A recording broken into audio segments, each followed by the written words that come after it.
Fonna Forman received her PhD from the University of Chicago and is a professor of political theory at the University of California, San Diego. She's the founding director of the UCSD Center on Global Justice. She works on several topics of interest to me and to many of our programs. Her work focuses on borders and migration, climate justice, and in collaboration with colleagues on participatory urbanization. She serves as co-chair of the University of California President's Global Climate Leadership Council. With her longtime research partner, Teddy Cruz, she has published 2 recent books, including Spatializing Justice, Building Blocks, which was published in 2022 by MIT, and also Socializing Architecture, Top-Down, Bottom-Up, which was published in 2023. We're really excited to invite Fonna to BYU. This is her first visit to BYU. Please join me in a warm welcome for Fonna Forman.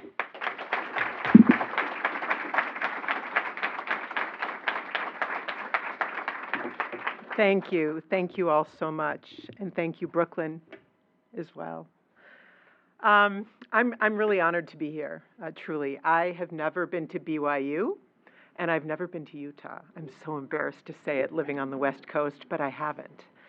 And I arrived late last night, and it wasn't until the morning that I opened the windows, the drapes in my hotel room, and saw the mountains.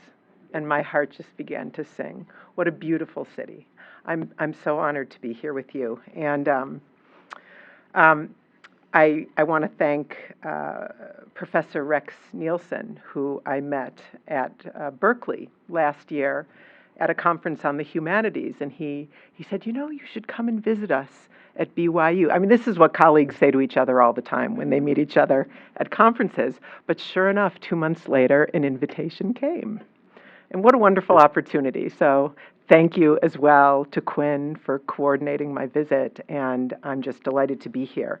Also to think about the work that I do through the theme of the Kennedy Center Conference Series, Building and Brokering Peace. I haven't actually thought too much about the work that I do through that lens. And this framing really gave me an opportunity to recognize that that's in fact what I am doing. I see other posters here on the wall where it would seem on its face that my project would fit in more neatly, but I really love this frame, and so I'm just delighted all around. So I will dig in. So the San Diego-Tijuana border, where I live and work, is really a kind of microcosm of all of the injustices and indignities that are faced by vulnerable people across the planet. Political violence, climate disruption, accelerating migration. These are actually Haitian migrants in Tijuana. Several years ago, after the dramatic turbulence in Haiti, many Haitians found themselves moving up through Latin America, through Central America, and ended up at our wall in Tijuana. And women and children were getting asylum, and men were not. So suddenly there was a very large population of Haitian men in Tijuana. So again, these indignities and injustices faced by vulnerable people across the world, political violence, climate disruption, accelerating migration matched by anti-migration sentiment, border building everywhere, and deepening global inequality. So I live and work a few miles away from the child detention centers that will forever stain this period of American history. San Diego-Tijuana is a lightning rod for anti-immigrant sentiment. In recent years, tens of thousands of Mexican, Central American, and Haitian migrants waited at the wall for asylum that never came, too often reviled by publics on both sides of the wall as a nuisance or an infestation. The language was terrible.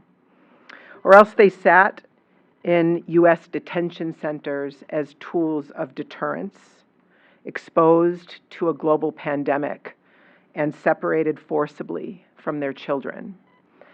It has been devastating in recent years to witness the emotional impacts on children in this region. Their fear and the inevitable psychic internalization of being socially and morally marginalized. For the moment, migration numbers in the United States are down. The 2024 U.S. elections have had a chilling effect on northward movement, and actually what we're seeing now is a reversal, an accelerating southward movement from accelerating deportations as well as increasing cases of self-deportation, sort of leaving before they're found. And so we're really seeing a reversal of these flows right now to the south. But climate change inevitably will accelerate increasing movement over time to the north in the years to come. Northward migration in the part of the world where I live and work is typically understood as a function of violence and poverty. And of course, this remains true. But climate change is a threat multiplier, right? It makes poverty and food insecurity worse, aggravates violence, and ultimately compounds the reasons why people take the risk, leave their homes, and walk north. A recent United Nations survey found that 72% of arriving migrants at our southern border are agricultural workers or working in agricultural adjacent sectors. And that agricultural instability was a major factor in their decision to walk north.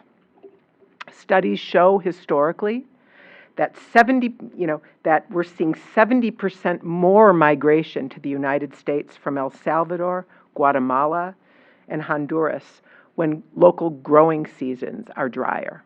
So there's a clear connection between agricultural instability in Central America and increasing mobility toward our southern border. And what this means is that border cities like Tijuana, where I work, or El Paso and others, will feel increasingly squeezed, between northward migration pressures from the south and border closure and control from the north. So these are sort of squeeze zones. Now, 3 geopolitical comments before I introduce you to the work that we're doing in this region. First, as I'm sure you know, international agencies do not characterize these people as refugees, but instead as economic migrants who are drawn toward a better life. So they're not entitled to asylum or international protection under the Geneva Convention. By mid-century, climate change is projected to displace millions. Some project as many as 1.2 billion people. Our commitment to resilience in the border region, we talk a lot about climate resilience, must include serious and central attention to seismic demographic shifts that are now taking place across our planet. We really need to rethink the category of refugee as well as interstate cooperation around asylum protection at bottom. Second, we really need to retool our language. Well-intentioned people often refer to waves of migration as caravans, right, where the magnitude of human struggle is grasped, from above. And when depicted aerially within a mass of others, the migrant loses her own story. Her reasons become invisible. Her human rights become easier to violate, easier to, distort into ugly tropes about infestation. So we need to, really rethink the language that we use. And third, and this will be really kind of foundational to the work that I'll share with you, there's a growing contention between the migration community or the migration rights community on the one hand and the conservation community on the other, between those who advocate for the migrants' right to safe resettlement and those who prioritize protection against biodiversity loss, and ecosystem and wildlife habitats. We created this infographic recently for the IUCN, the International Union for the Conservation of Nature, to illustrate global hotspots, zones where this clash is being intensified by climate change, and, illustrating the need for more cooperative planning between these two groups. This clash often manifests quite profoundly, and our border region in San Diego, Tijuana, is one of these hotspots, an epicenter of accelerating climate-driven migration and a hotspot for dramatic biodiversity loss. There's much to say about why and how the ecological impacts of mass migration are affecting California and other border states and border cities, no matter how big the wall or how divisive the political rhetoric. Borders are unrelentingly porous places. They're places of movement and flow, right? Finding common ground, very literally common ground for nature and people, is our priority in the Center on Global Justice. So, my partner, Teddy Cruz, is an architect and urbanist, and I'm a political theorist, right? Together, we lead a team of social scientists, urban designers, architects, engineers, ecologists, and public health researchers, and artists and cultural producers.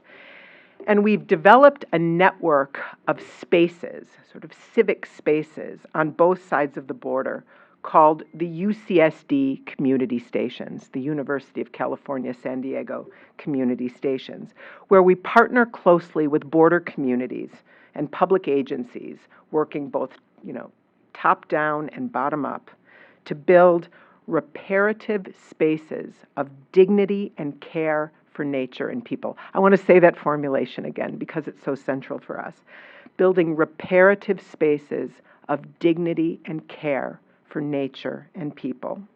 There are 4 stations in total, 2 on each side of the wall. You can see our campus there in the north, sort of haloed in yellow.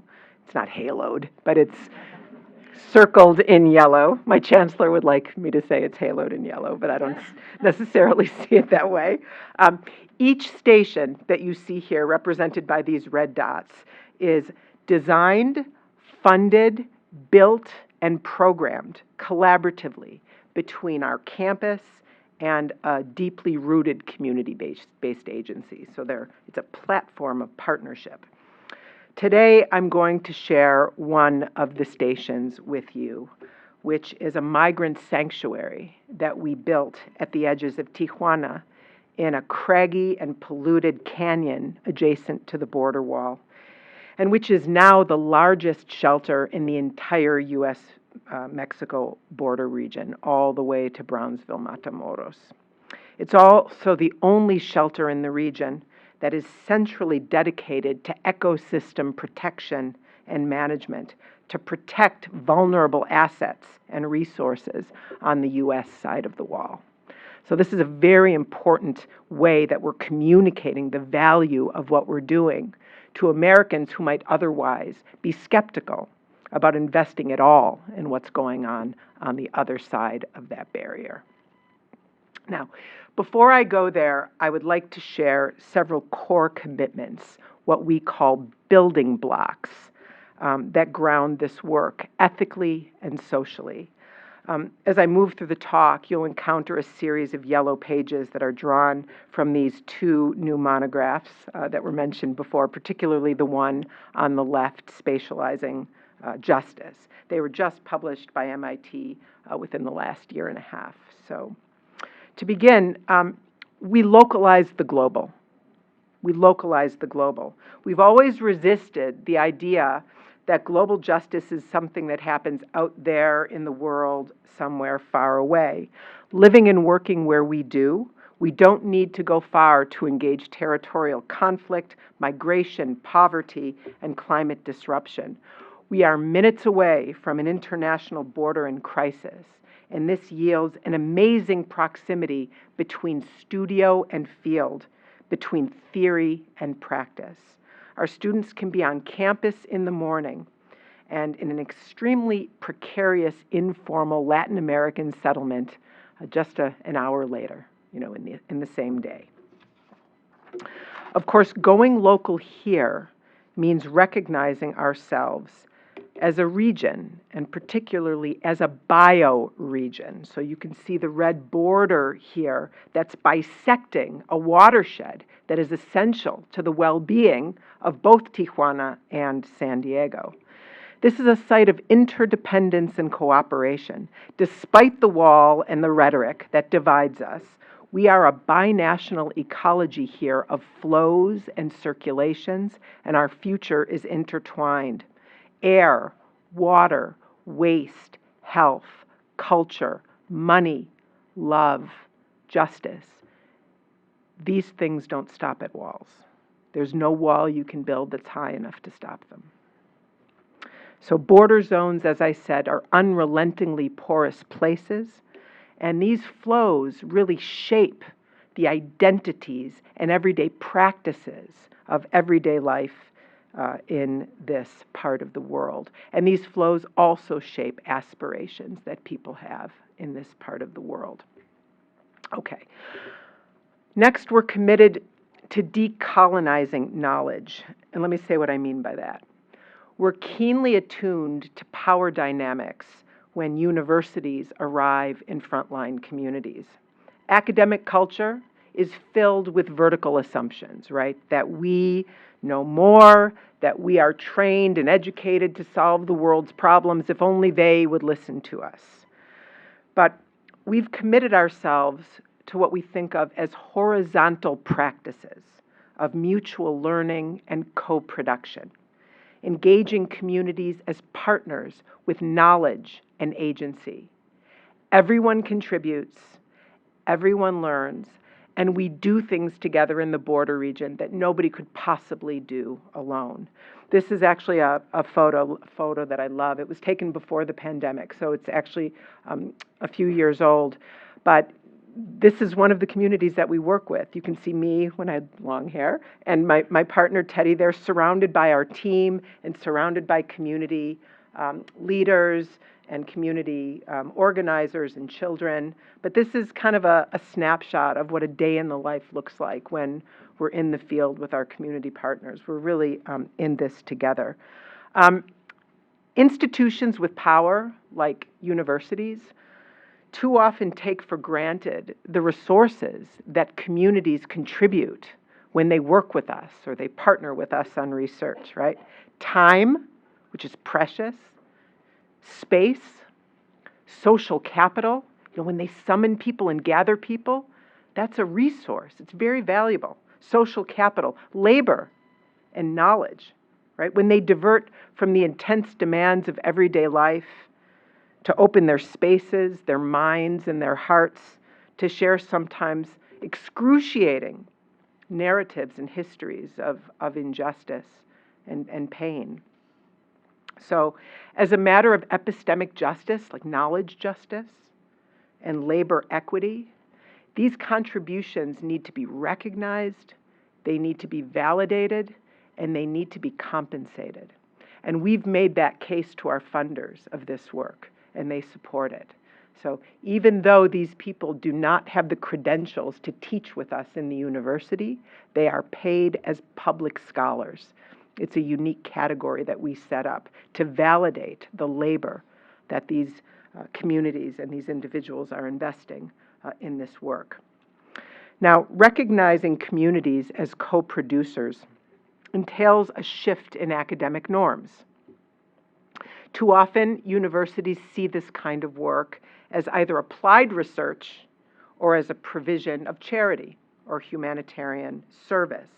Both of these kinds of activities are very important, don't get me wrong, but we need to be careful because they both place the university in a kind of privileged position, right, above, with the community below as either a passive subject of investigation, basically just providing data, right, that we publish, or else as a needy recipient of benefits without knowledge or agency.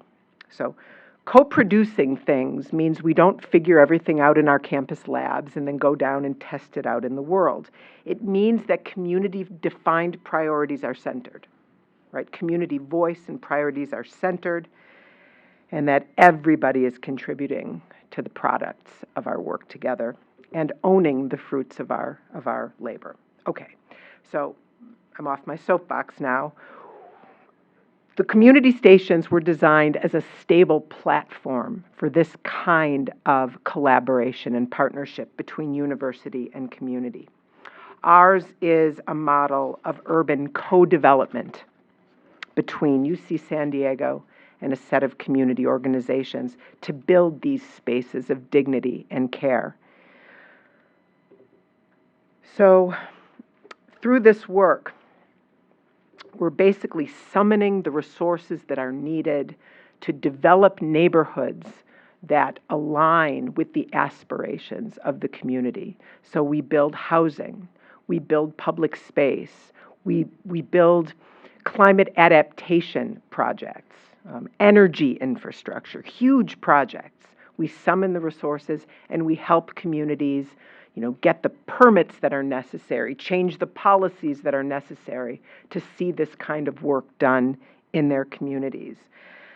Through this work, we're keeping the private developers out of underserved neighborhoods. And this is very important to us. We're fighting gentrification and displacement and the long tail of redlining in cities. And we're supporting communities as they develop their own work. So we see this as a reparative commitment to responding to histories of uneven development in the border region. And I'll show you in a moment how dramatic the proximity of wealth and extreme poverty is in this region. So let me set the scene right now in Tijuana. Tens of thousands of migrants in recent years have found refuge in the informal canyon settlements adjacent to the city that sort of are on the edges of the city. We work in a canyon called the Los Laureles Canyon, which is immediately adjacent to the border wall and now home to 100,000 people. This aerial video, shows Laureles Canyon and the informal, precarious settlements that have sprawled on its slopes. This site sits just 30 minutes from our campus and demonstrates the dramatic proximity of wealth and poverty in this region. The canyon is impacted by dump sites, drastic erosion, flooding, and landslides, exacerbated by the dramatic precipitation fluctuations of climate change and the informal building practices of arriving migrants. Laureles lacks water and waste management, so much of the trash and tons of sediment flows northward through sewage drains that U.S. Homeland Security carved into the wall. And it all ends up on the U.S. side in a protected estuary. Here you can see all of the flows coming north into this precious estuary and outright raw into the Pacific Ocean. It's a hot mess and illustrates the conflict in this zone between human and natural systems, between nation and nature, right? Between migration and land use, and a stunning historical lack of collaboration between the U.S. and Mexico to address these shared challenges. So we've assembled a binational coalition of nonprofits and universities, state and municipal agencies to identify and protect unsquatted parcels in the settlement. The Cross-Border Commons, as we call it, the Cross-Border Commons, is a binational conservancy project that links the informal settlement in Mexico with the U.S. estuary, forming a continuous eco-social sponge, really, that transgresses the wall and protects the environmental systems shared by both sides. This image was developed together with our Kumeyaay partners, a local indigenous tribe who have taught us a great deal about land stewardship and how to reconceive the region in ecological terms, without the line. Now, our UCSD Alacran community station, right, one of our 4 stations, is located in one of these conservation islands in the most precarious and polluted subbasin of the canyon. This is what it looked like when we first arrived.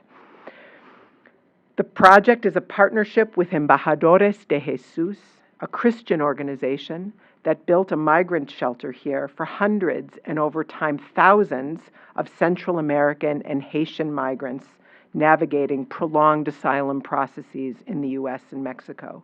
60,000 people have now passed through this site over the last 8 years.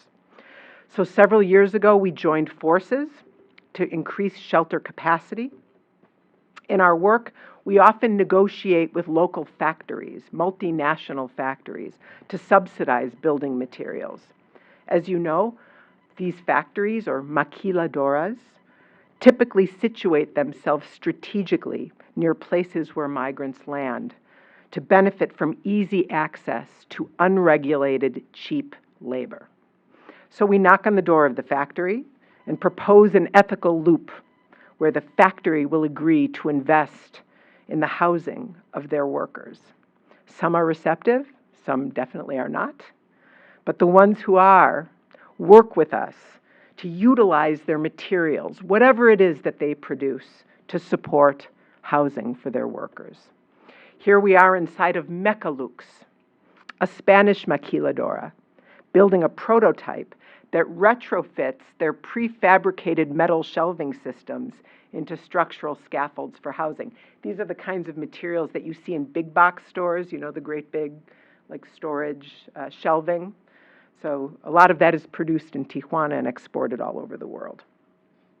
So there you see it, and there we are. Santuario Frontera, which is the housing building within the community station, broke ground last year.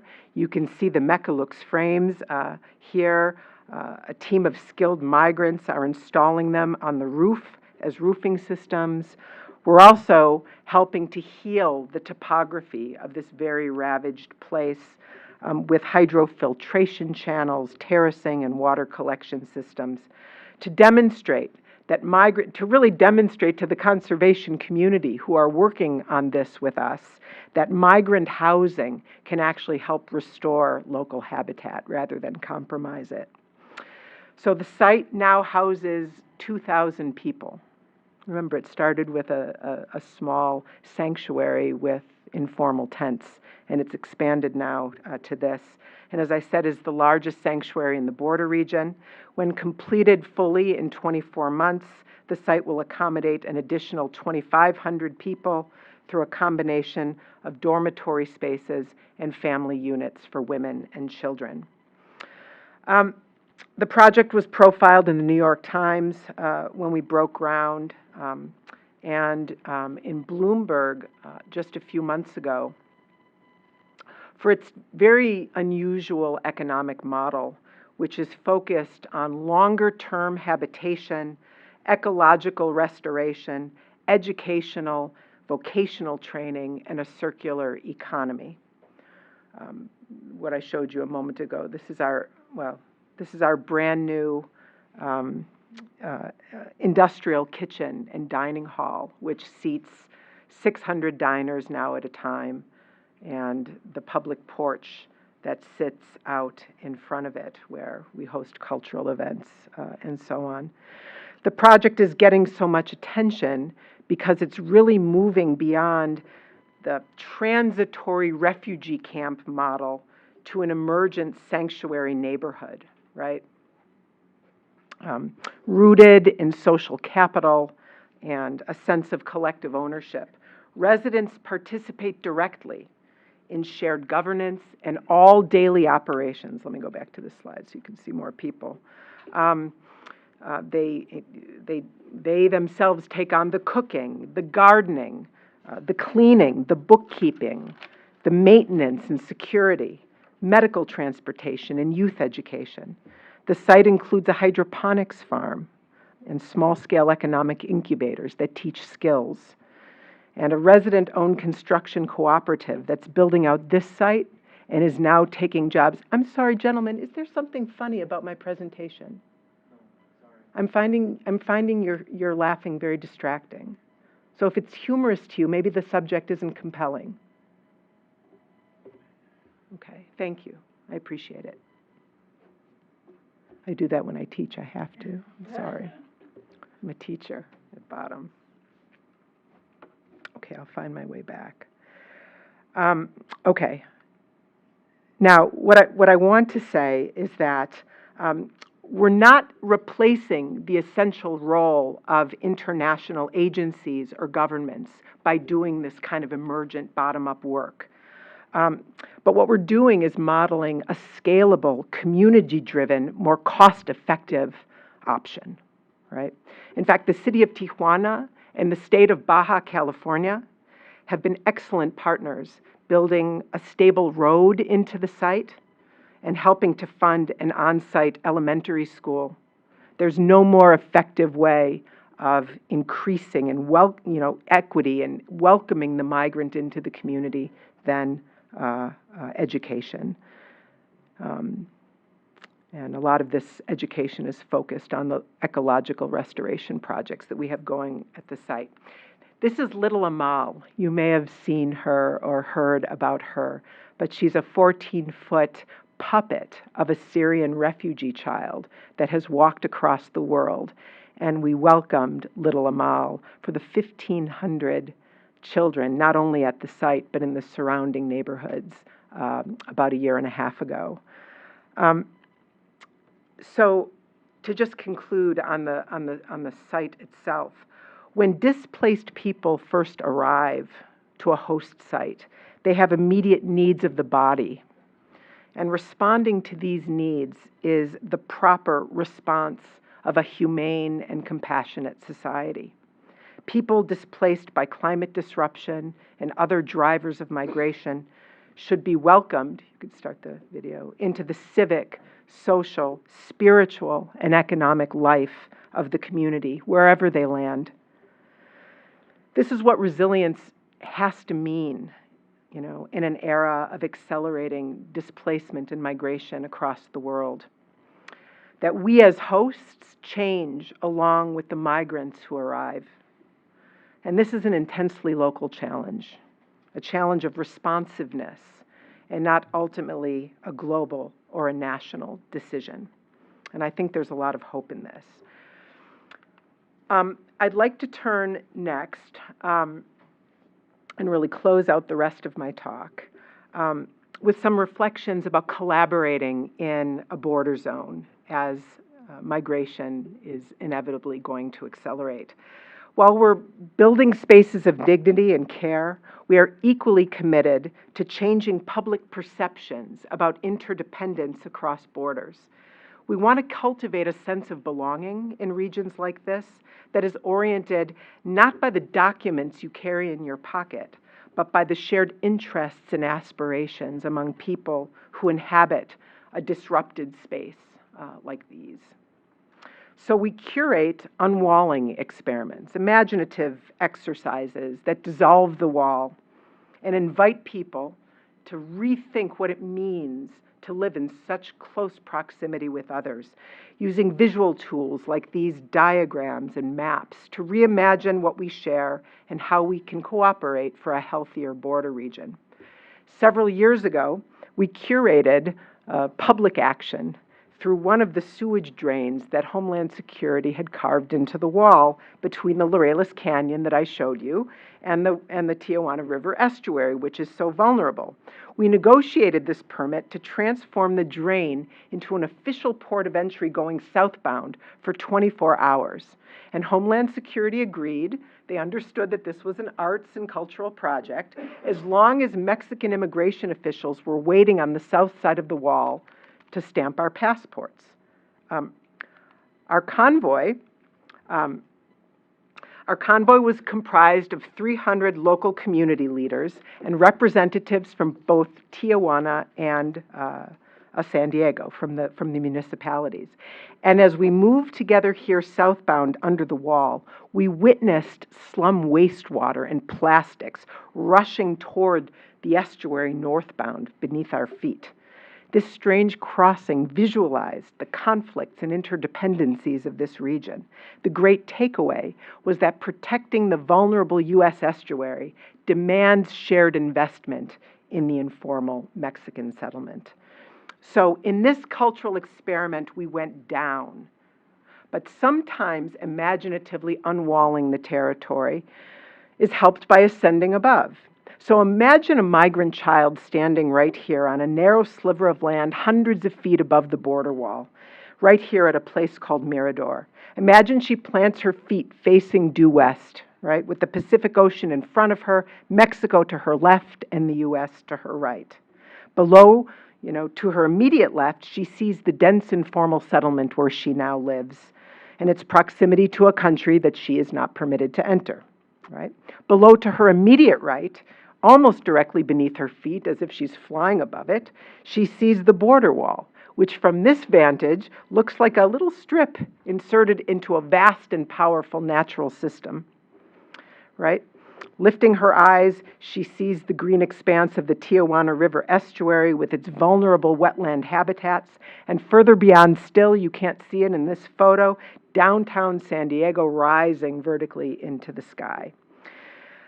From this vantage, all of the characters of this contested zone come to life, and we've witnessed this moment of recognition again and again over the years. There are few places on Earth where the collision of informality and militarization and environmental vulnerability and the proximity of wealth and poverty can be so vividly experienced. But in reality, the conflicts that we experience locally between nation and nature are reproduced again and again along the entire trajectory of the continental border between the United States and Mexico. These aerial photos document precise moments where the jurisdictional line collides with natural systems, illustrating powerfully what 19th century sovereignty looks like when it hits the ground in a complex bioregion. Our Mexus map, Mexus, M-E-X-U-S, then reimagines the entire continental border zone without the line. Mexus dissolves the border into a vast bioregion whose shape is defined by the 8 binational watershed systems bisected by the wall.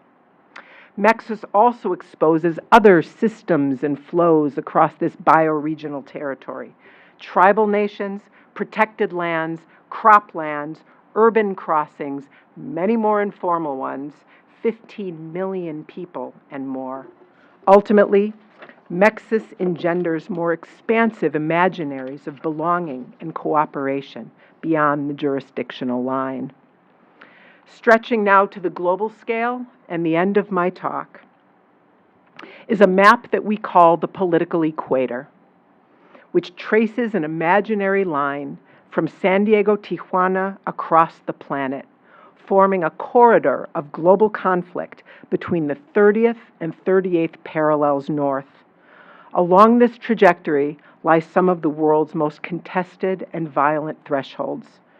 Our border at San Diego, Tijuana, the busiest land crossing in the Western Hemisphere, the Strait of Gibraltar and Lampedusa, the main routes from North Africa into Europe, the Israeli-Palestinian border, India, Kashmir, the border between North and South Korea, and you can't see it here, but China's accelerating militarization of the South China Sea. So this is quite a collection of conflicts. Now, visualizing this political equator in red alongside the climatic equator, the natural climatic equator below in green, was an astonishing discovery for us, because the ribbon in between them, give or take a few degrees, contains our planet's most populous slums, its sites of greatest natural resource extraction and export, and its zones of greatest political instability, coastal climate vulnerability, and human displacement. And when these parallel lines are applied to the Pierce-Quincunsial projection, from above, the Arctic is centered, with its melting ice caps detonating sea level rise, dramatic coastal vulnerability, and again, human displacement.